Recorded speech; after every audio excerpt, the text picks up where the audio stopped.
So the Browns lost to the Ravens 28-3 last time they played. That was here in Cleveland. Anthony Walker talked about what needs to change in this second game.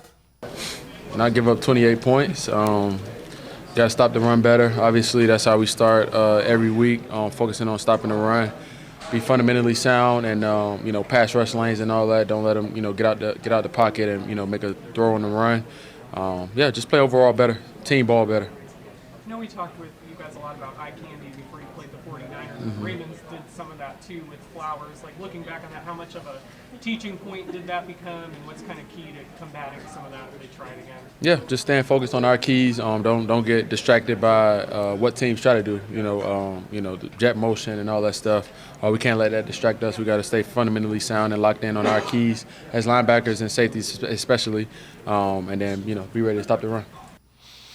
And Trevor, I know there were short fields, two of them. I think one was at the 38, one was at the 10. But there were also two long drives that the Ravens put together. And you haven't seen that very often where a team has done it 2 or 3 times in the same game, length of the field against this defense.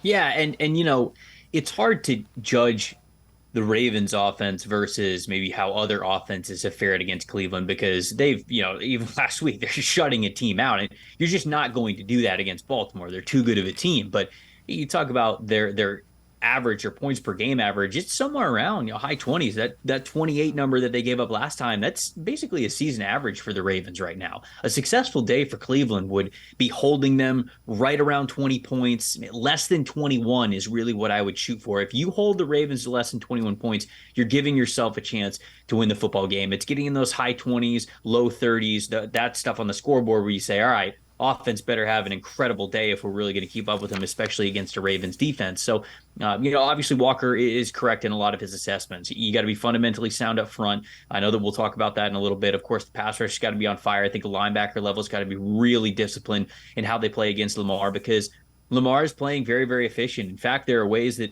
feels like he is more efficient this year than he was even his MVP season. That MVP year, it was more of the hype from him, the fact that nobody could stop his rushing ability. But this year, he is so efficient as a passer, despite a lot of the guys that he's throwing to not gaining that consistent separation. So, yeah, I think that is the game plan. That's what you've got to go into it with. And you can't think that you're going to hold this Baltimore team to 10 points. But anything around or less than 21, you're talking about giving yourself a chance. And I think that that's what they should shoot for.